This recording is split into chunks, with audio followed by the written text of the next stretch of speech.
Кылымдар таазим кылган ай, кудрет бакыт сунган ай, көңүлдү нурлар кубанткан, кут болсун Рамазан ай. Эселеп берилген сооптордун ээси болуңуз.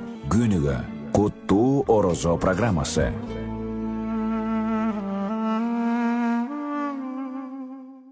Ассаламу алейкум, кадырман, көрөрман, уарман журтчулугу. Сиздер менен ыйык Рамазан айында куттуу орозо көрсөтүүсүндө амандашып турганыбызга, жаратканга чексиз шүгүрлөрдү айталы.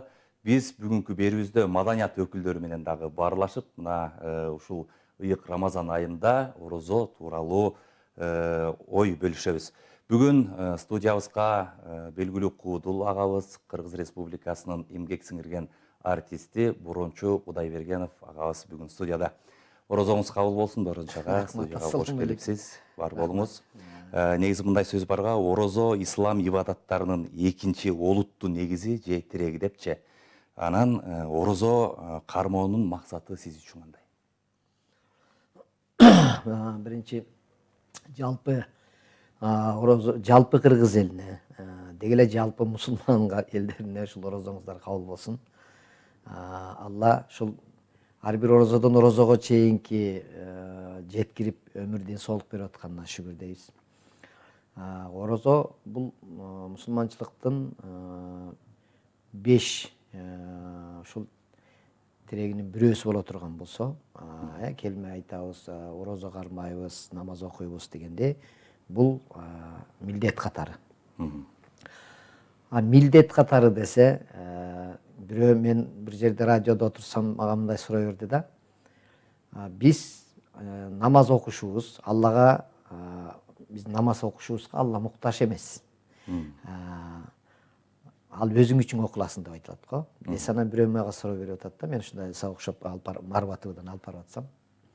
Эгерде биз муктаж эмес, бизге муктаж эмес болсо Кудай дейт. Анда эмнеге бизде мындай заставить этип атат деген сыяктуу айтат да. Эгер намаз окубасаң, орозо кармабасаң, анда мындай болосуң, тигиндей болосуң деп. Анда эмне кереги бар дегендей кылып суроо берип атпайбы? Элдин арасында ар кандай ой бар да. Ал сурап атсаң, ушул нерсеге жооп катары ойлонуп кеттим да. Парыз катары болгон бизге милдеттеме намаз окуган, орозо кармаган деп айтып атсам, анан өзүм ушентип ойлоп аткан адамдар болсо жооп берип коеюн деген ой менен биздин орозо кармашыбызга, намаз окушубузга Алла муктаж эмес болсо, эмнеге анда биз милдет деп айтабыз? Бул Кудай Таала пендени жаратканда ага жеңилдик катары, анткени жаратканын Кудай Таала өзү билет дагы, анын акыретин билет. Ошол себептен, мисалы докторго барып калсаң, ооруп барсаң, доктор айтат. Сен кандай дары ичсең айыга турганын билет ал. Ошон сага дары берет айтат. Дава, Эртең менен муну ич, түштө муну ич, кечинде муну ичесиң, 3 маал күнүнө ичесиң, дагы анан 20 күн, 10 күн ичесиң, анан айыгасың дейт. Сен макул дейсиң. Анан ичип атып, бир күн эртең менен ичпей коесуң, кечкисин ичпей коесуң, анан доктор келип айтат го сага, ай бала, сага денсаулык сага керекпи же мага керекпи?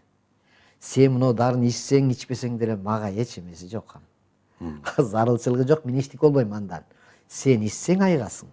Ичкенден кийин жыйынтыгы кандай боло турганын мен билем, ошон үчүн сага бердим, дейт да. Ошол сыяктуу Алла пендени жаратканда намазды, орозону, ушул исламда ушул түркөктөрдү берген жеңилдик катары, себеби сенин акыретиң кандай боло турганы белгилүү Аллага.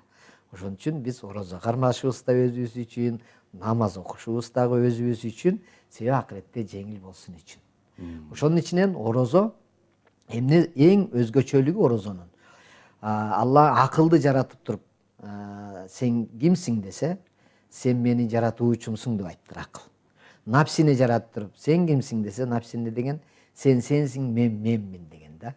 Напсичи Аллага баш ийбей койгон. Ар кандай кыйынчылыкты берсе да такыр баш ийбей койгондо, ачкачылыкты бергенде анан ошондо напси баш ийип анан эмне деди? Сен жаратуучусуң, мен ошондой эмемин, макулукмун. Сен жараткан макулукмун деп баш ийди да, напси. Ошон үчүн орозодо ошол пендесинин алсыз экенин Алла билгендиктен напсисине каршы ошол напсисин башы ийдирсин деп мына ушундай ачкачылыкты жеңилдикти берген да. Адамдын өзүндөгү напсисин өзү сындырсын. Антпесе шайтан биздин ушул напсибиз аркылуу курал кылат дагы. Биз эмнени жакшы көрөбүз, ошол аркылуу анан бизди туура эмес жолго жетелейт. Пенденин оюна акыл салат дагы оюнун өзгөртүп, шайтан эмне кылат? Артисттерде бар мындай бизде нерсе. Элге көрүнгөндү жакшы көрөбүз. Ооба. Биз жөнүндө айтса экен дейбиз. Белгилүү болуш керек, Белгилүү болгон элдин арасында бир абройду алышым керек дейбиз. Таанымал болушубуз керек дейбиз. Ушул нерсе үчүн убактыбызды сарптайбыз. Болгон жакшы нерселердин баарын сарптайбыз. Жанагы кээ бир чиновниктер дагы байлыгы, бийлигин дагы баардык нерсени сарптап ушул өзүн таанытыш үчүн аракет кылат го. Ошо сыяктуу ушул напсини пайдаланып шайтан эмне кылат? Сени башкарат. Ошол напсиңди сындырыш үчүн ачка болушуң керек экен. Орозону карап тур. Эми орозонун ушундай сонун пайдалары бар да. Мисалы, мен өзгөчө колунда барларга айткым келет. Орозодо садака кыл, зекет бер. Зекет бергенде орозонун учурунда берген зекет менен орозого чейинки берген зекеттин айырмасы аябай чоң болот экен. Мисалы, бир бай киши башкаларга жардам берди. Орозо эмес учурда. Жардам берсе, жардам алган адам ыраазы болду, бирок ичинен өзүн карыз сезет тигинин алдында. Анан аны көргөн сайын эле өзүнчө ыңгайсыз болуп эле, салам берип эле, кошомат кылып эле, кандайсыз, жакшы жүрөсүзбү деп. Анткени ал тиги жардам берген да. Анан көрдүңбү, өзүн башкача сезет.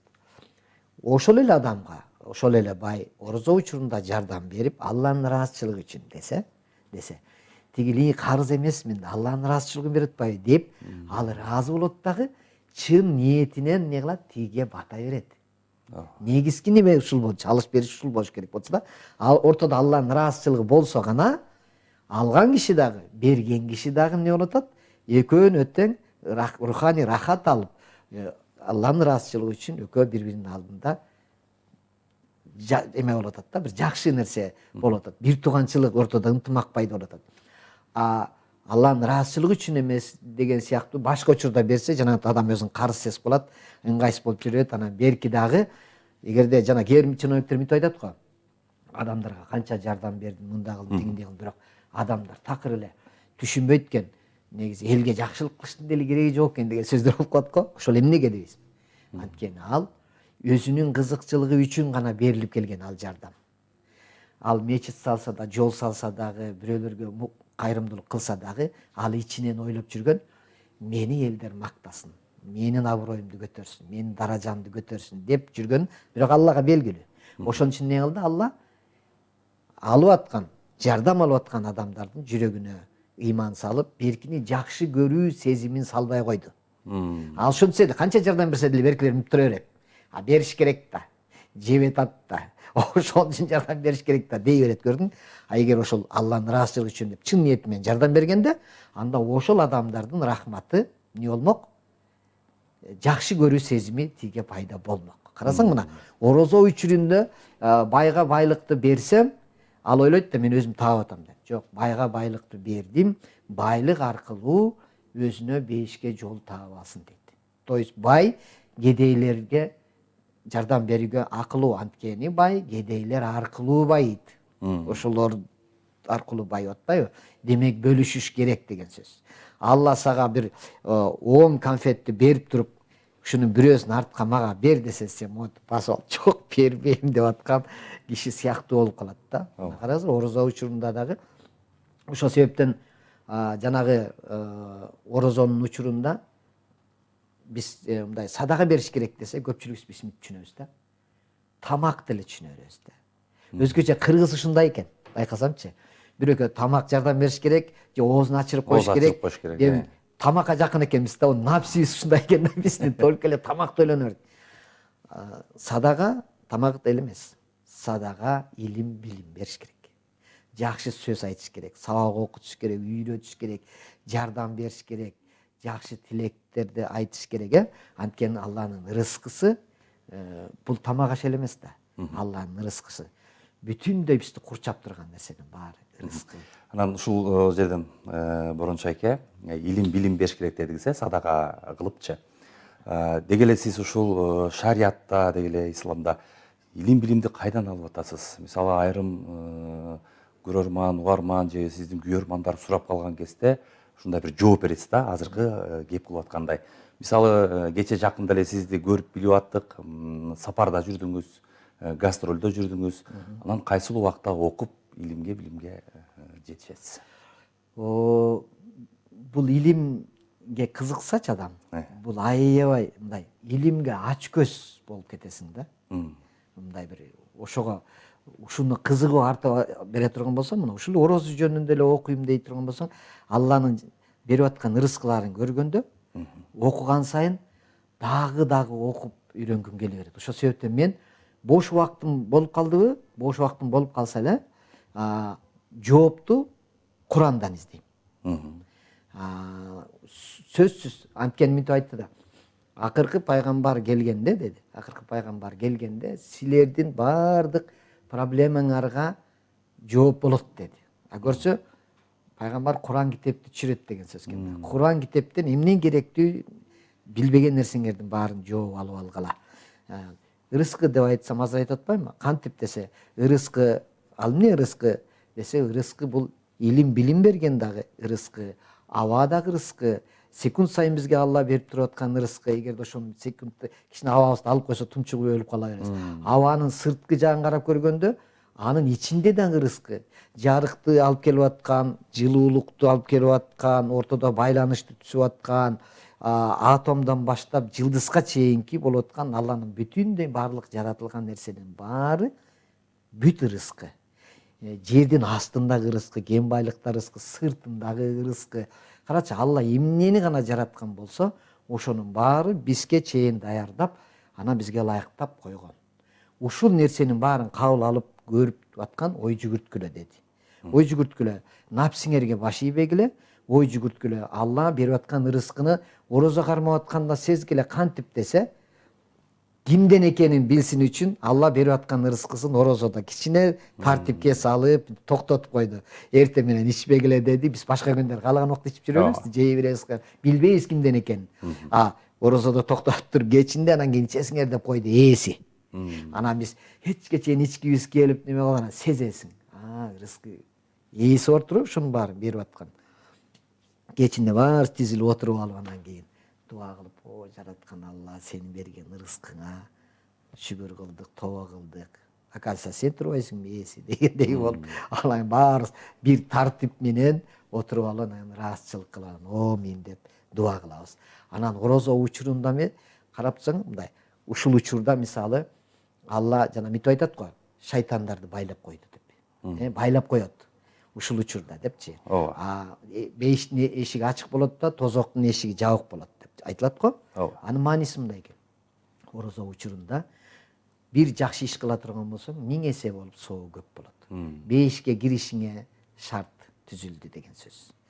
Орозо учурунда сени мурдага кетирген күнөөлөрүңдү орозо кармасаң, Алла кечирет. Демек, тозоктун эшиги жабылды деген сөз. Сен тозокко киришке шартың жок. Сенин мурдакы күнөөлөрүңдүн баары кечирилди.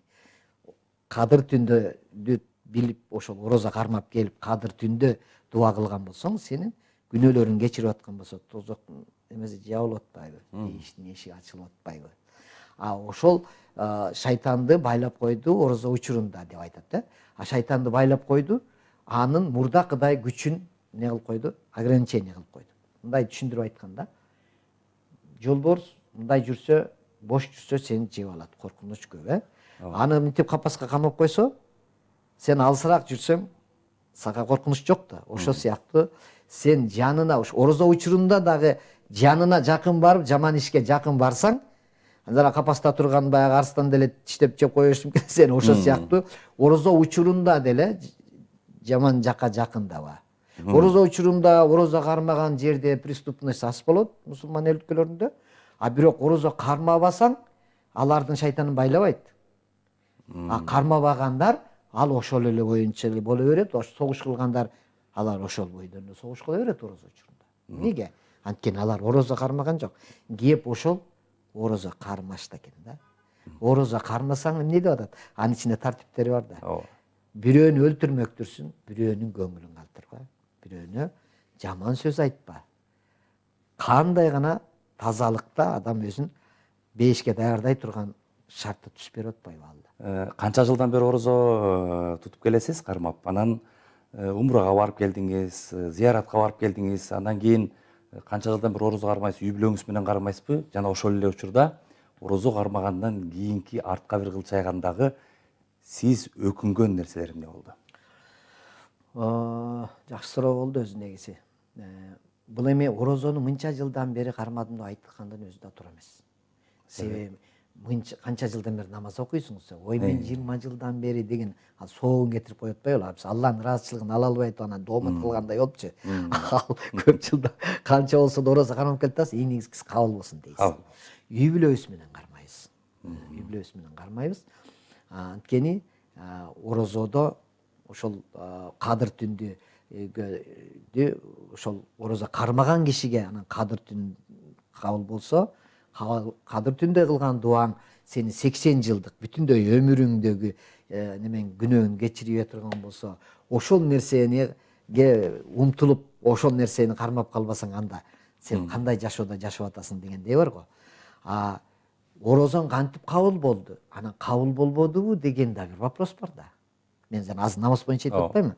Мейли мен намаз окуп жүрөм, бирок намазды кабыл болушу болбогон Аллага белгилүү да. Бирок ошону дагы эмесин сезсе болот экен. Кантип кабыл болуп атабы, болбой атабы деген. Кандай? Сен бир жумуш кыласың, биякта бир жумуш кылып атасың. Иш кылгандан кийин сен анын жыйынтыгын ойлойсуң да, туурабы? Буну иш кылайын, мындан жыйынтыгы мындай болуш керек эле да деп. Туурабы? Жыйынтыгы чыгат же чыкпай калат го. Ошо сыяктуу сен орозо кармаганыңдын кабыл болушун кантип билсең болот десе, орозо кабыл болгондон кийин дагы орозонун бүтпөшүнө ушунчалык жүрөгүң жакшы көрүп, ушу орозо улана берсе экен деп, анан ошо орозодогу сыпаттарыңды дагы улай берсең, демек Алла сенин орозоңду кабыл алган болот. А эгерде сен орозо бүткөндөн кийин эле тим эле сүйүнүп эле эртеси эле күнү жанталашып, ичип, жеп, баягы мурда атыңды кылып кайра баштасаң, анда кечирип коем да. Сага орозоң кабыл болгон жок. Анткени сен бул орозодон эч кандай жыйынтык алган жоксуң. Намаз деле ошол. Намаз. Эгер сен намаз окуп жүргөндө мурдагы жаман адаттарыңды токтотуп, напсиңе баш ийбей, Алланын туура жолуна түшөйүн аракет кылып жүргөн болсоң, анда намазың кабыл болуп атат, Аллага шүгүр десең болот. Сабырдын түбү сары алтын дейт да. Мисалы, баягы уйку менен күлкүгө ар жок деп коет го. Айрым учурларда уктап калатсың. Анан эртең мененки ооз бекитүү, саарда туруп, же болбосо эмне менен оозду ачасың да, эмне жеп оозду бекитесиң. Ушундай бир ойлор жаралат. Айрым учурда эң башкысы ниет туура болсо болду да деп деле, ал күнү уктап саарда туруп оозду бекитпей деле жүрө берген замандаштарды көрүп калабыз да. Ал жагын кандай ойдосуз? Эми кээ бир адамдарды намаз окубайсыңбы десең, мен эми ниетим түз, эч кимге жамандык кылбайм, мен жакшы адаммын да деген деп бир байкайшып айтты да мага. Анан да мен тамашалап өтүп койдум. Сиз мага карызга акча бербейсизби дедим. Анан кийин мен кайра сиз менден сурабайсызбы? Карызды бербейсиңби десем, мен сизди жакшы көрөм, сиз үчүн ниетим түз деп эле карызын бербей койсом, жакшы көрбөйсүз да десем, ооба дейт. Алла сени жаратты, баардык неаматтардын баарын берди, аба, суу, көзүңдү көрүү сыпатын берди, кулагыңы угуу сыпатын. Көп нерсени ааламды жаратып, ааламдардан алып келип туруп сени жаратып койду. Ар бир ааламды алып келип сени жаратты. Алла ээси. Ошону пайдаланып жашап атасың. Ага карызсың. Кантип карызсың? Балаңды деле чоңойгончо өстүрүп бере бер, каалаган нерсесин бере бер. Балаң сага бир жолу рахмат айтпай койсо, сен эмне дейсиң? Адамсың сен. Ата сага положено деп койсо да. Сен кыла бербейсиңби?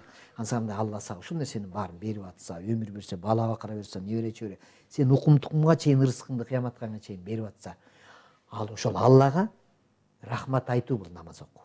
Бул рахмат айтуу. 5 жолу ушул башыңды жерге коюп, таазим кылып, рахмат, шүгүр сенин. Анткени Куран ушул Алланы мактап, улуктап, анын ким экендигин айтуу. Ушундай нерсе да. Ошол себептен бул сага жанакындай жеңилдик болсун деп берип атса, анан аны алдаган сыяктуу болуп, лишь бы бирөө көрсүнгөн эме орозо кармаган болуп, өзүн заставить этип эптеп эле кармаган болгон сыяктуу болбой, ушундан эме алып калайын дегендей аракет кылыш керек. Анан тартиби бар да. Анан мен ал боло берет да деген сөз, баягы намаз окуп атканда жел чыгып кетсе, жел чыгып кетет десе, жел чыгып эчтик кой, менин жүрөгүм таза да деген киши тартиптерине көнүш керек, бардык эрежени үйрөтөт да, эреже. Намаз окуганда деле бир тарапты карап алып намаз окуу, намаз окуганда бир тилди берди, араб тилин берди, мааниси чоң экен, ошол араб тили менен окуу. Сыртта сен мына кыдырып келдиң, Германия тиякпак жүрөсүң, Германияда кетип атканда тиги немистердин тили менен намаз окула деп кыйкырып атса сен, бирөө чыкырып атат экен деп эле кетип каласың да, туугабы? Араб тили менен Аллаху акбар десе, намаз болуп аткан турбайбы дейт. Бүтүндөй ааламда жашап аткан адамдардын баары бир тил менен Алланы улуктай тургандай, бир беткей, бир тарапты карап алып, тартип менен, эреже менен намаз окуш керек. Анан эң кызык жери, мына убакыт аз экен, бирок ушуну айтып кое берейин, эң кызык жерин карап тур дейт.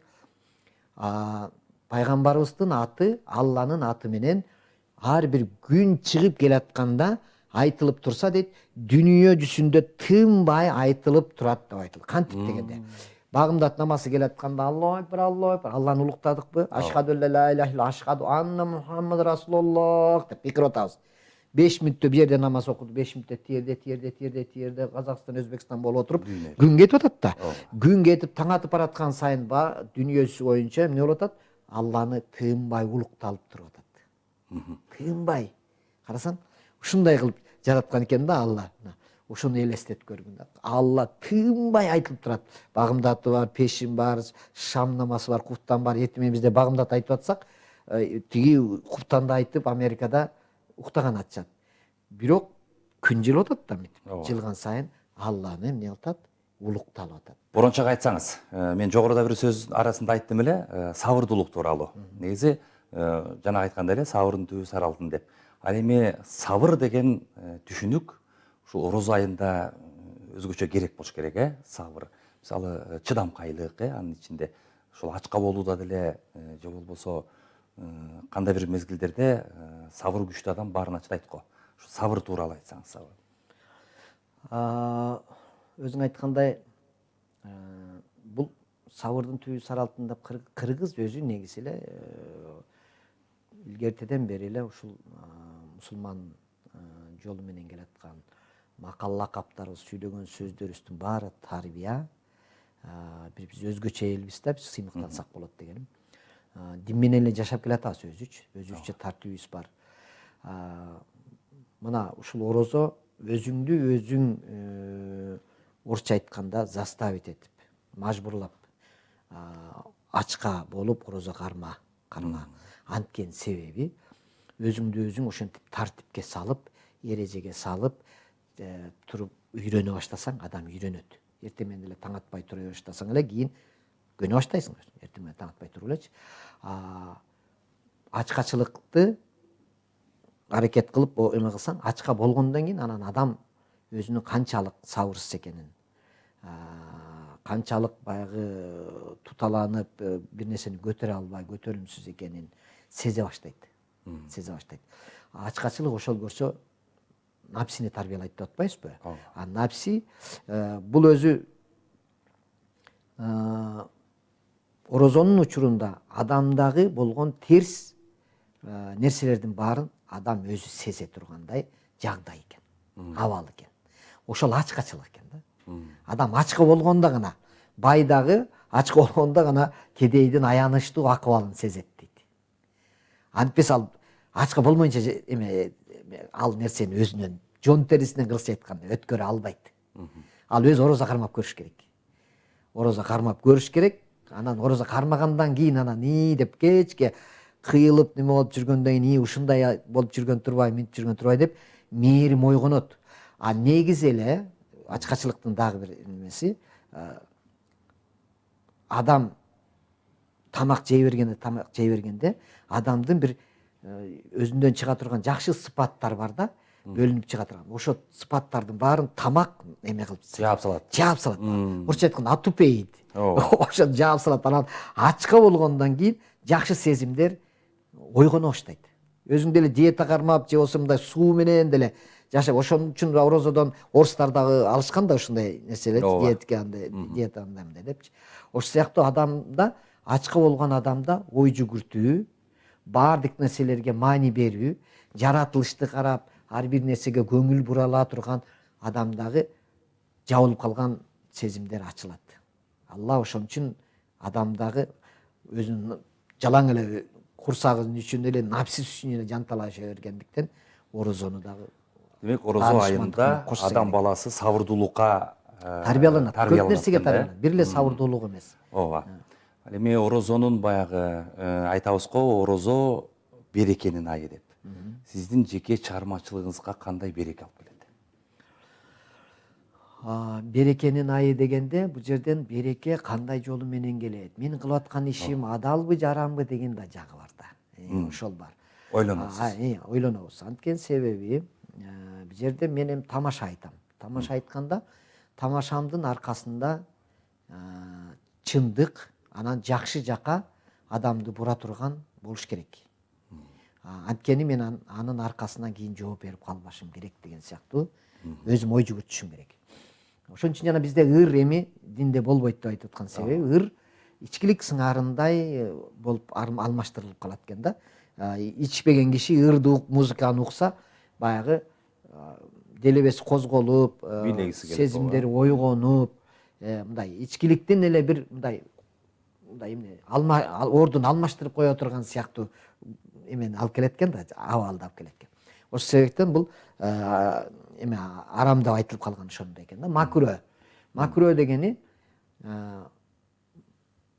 музыка же болбосо биздин ишибиз намаз окуй турган же Алланы эстей турганды унуткарып коебуз, алаксытып өзүбүзгө көңүл бурдуруп. Мен деп атып. Анан намаз окуш керек болсо сени карап отуруп унутуп калат. Кудайды унутуп коебуз да. Ошол себептен биздин ишибизде ошондой нерсе бар экен. Анан адал эмгек менен табылып аткан болсо, демек ал берекеси бар. Береке ошондой эле. Арам эмгек менен табылып аткан болсо, ал табыла берет, бирок берекеси жок. Көп таба бересиң. Бирок кийин карап көрсөң жанакындай жыйынтыгы, намазың кабыл болбогон сыяктуу жыйынтыгы жок болуп калат. Анткени ниетиңде башка болчу. Ал ниетиңде мен мисалы тамаша айтайын десем, неме кылайын десем, мен мурда эчтеке менен ишим жок болчу. Иши кылып эл күлсө болду деген эле максатты кылат элем да. Анткени динден алыс болчубуз да. Азыр бир нерсе айтайын десем, жок, ушу пайдасы тие тургандай нерсе айтайын. Ал үчүн мен ойлонуп көрдүм, эмнени айтсам, мына бүгүн кечинде бир жигиттин концерти болот, ошол жерге барып анан айтайын дедим дагы. Азыр эмнени айтышым керек? Орозо учурунда айтсам жакшы болчудан экен. Эл ушуга азыр көңүл буруп угат. Демек орозо учурунда эмнеден алыс болуш керек? Орозо кармаган кишинин орозосу кабыл болбойт эгерде ал ширк кылса деп айтат. Алладан башкага сыйынса, Алладан башка нерседен үмүт кылса, ушул мага жардам берет деп бирөөнү себеп кылса, ошондо мындай нерсени байкадым. Дордойдо 10 000 киши иштесе, 10 000 кишинин 2 000 деп эле коеюн, 2 000 бир айлык товар сатып алса, бир айда өтүп кете турган товар сатып алса. Ушу бир айлык товарын тынымсыз токтоостон өтүп кетсин деп тумар сатып алат экен. Моюндарына тумар илип алат экен да. Анан мен ушундай тамашаны ушундай жолго сала баштадым деп айтайын деп атам да.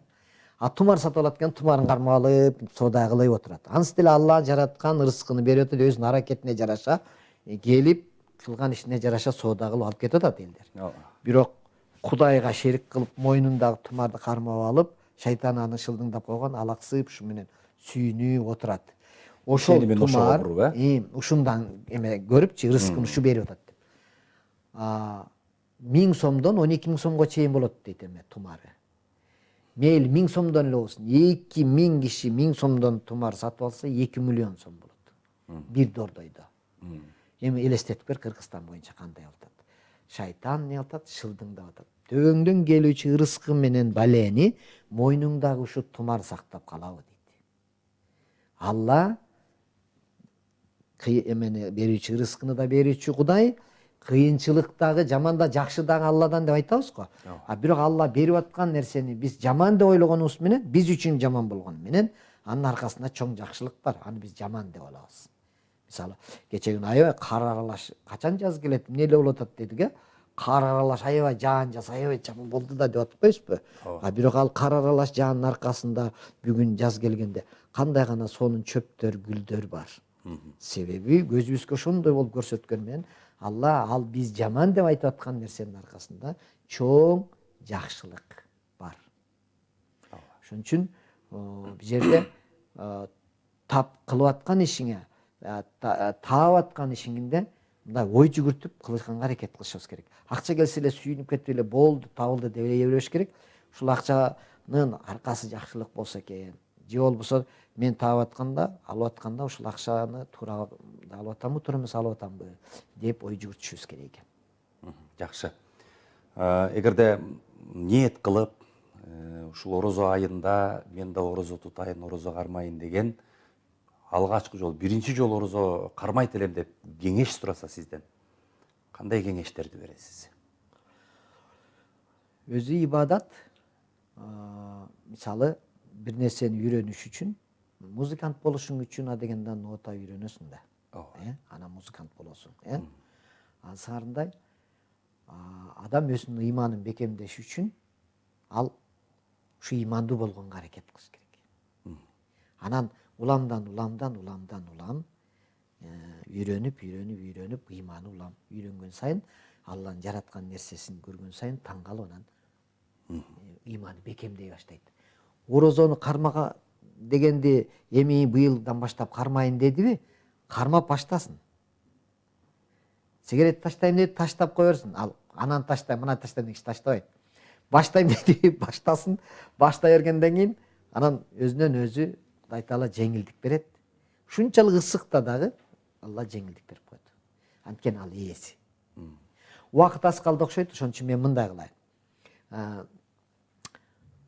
Куран окуп атканда өзүм Фатиха сүрөсү менен Иклас сүрөсүндө экөөндө баардык нерсе ичинде деп атпайсызбы? Ошондо ичинде минтип эле айтылды.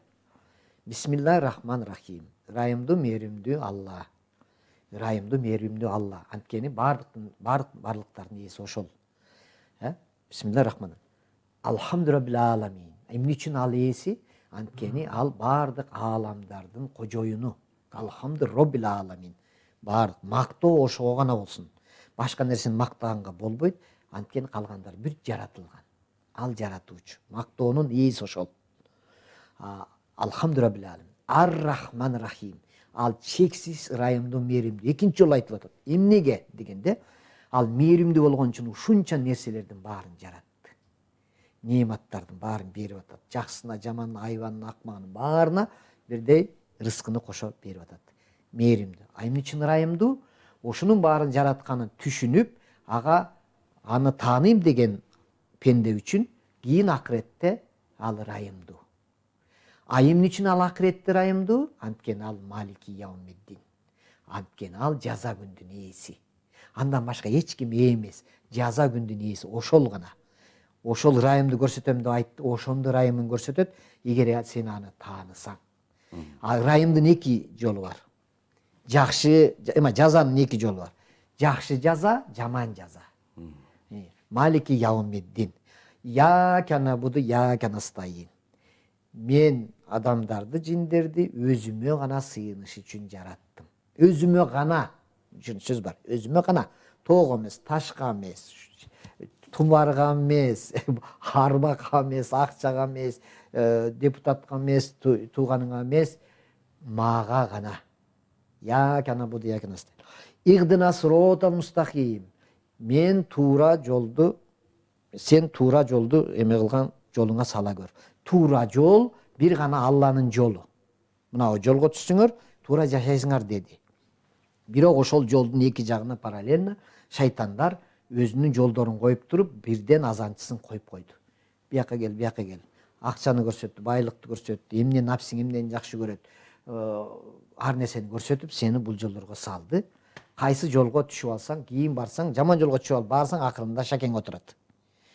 Алланын жолуна түшүп барсаң, аягында өзү отурат. Ошо. Игдина сиротал мустаким. Сироталлазин анамта алейхим гайрул магзум алейхим болот долийин деген сөз. Өзүң туура тандаган жолуңду, пайгамбарларга берген жолуңа бизди да сала көр. Ал эми өзүңдүн каргышыңа калып, анан адашкандардын жолунан бизди сакта деген сөз. Мына ушу менен Фатиха сүрөсү бүттү. Эми Иклас сүрөсү 4 эле сап турат. Кул холло ахад, Алла жалгыз. Неге жалгыз? Аллоху самат. Анткени ал эч нерсеге муктаж эмес. Өзү эле жалгыз, эч нерсеге муктаж эмес. А эмнеге муктаж эмес? Лам ялут ва лам юлат. Анткени ал төрөлбөдү. Төрөлбөгөндөн кийин, өзү жалгыз болгондон кийин эч кимге муктаж болбойт. А эмнегесе лам ялут ва лам юлат ва лам якуллу куффан ахад. Анткени ал бардык нерсенин неси эси болуп атат да, жалгыз. Ана ушул жерде эле айтылып атат. Жалгыз өзүмө сыйынгыла, башка эч кимге сыйынбагыла, башка сыйына турган татыктуу зат эмес. Аларга сыйынсаңар, кийин акыретте ошолордон жардам сурайсың. Мени таанып мага сыйынсаңар, мен силерге ырайымымды көрсөтөм. Ошон үчүн бизге тартип, эреже, намаз окуу, орозо карма, зекет бер. Анткени ар бир адам зекет бергенге жарайт.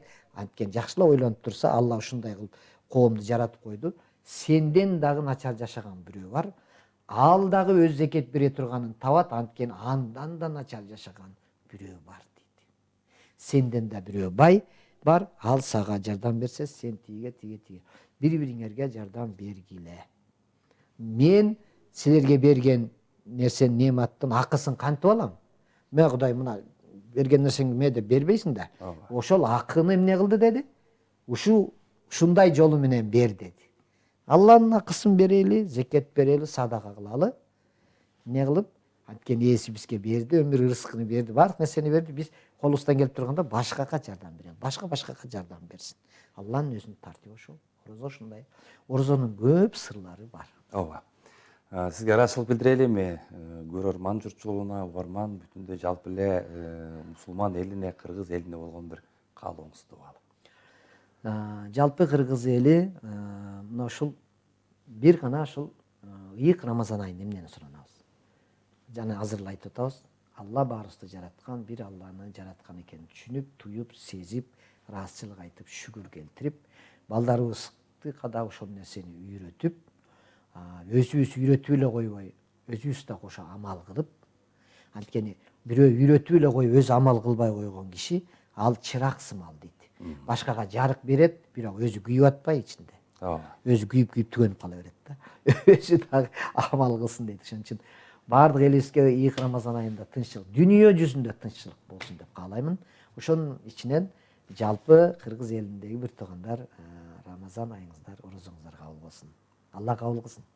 Сизге дагы ыраачылык билдиребиз. Борончага келип, жакшы бир ойлоруңуз менен бөлүшүп, ушул ыйык Рамазан айында юбилейиңизгө, иштеген ишиңизге, өзүңүзгө жараткан рызкы берекесин берсин.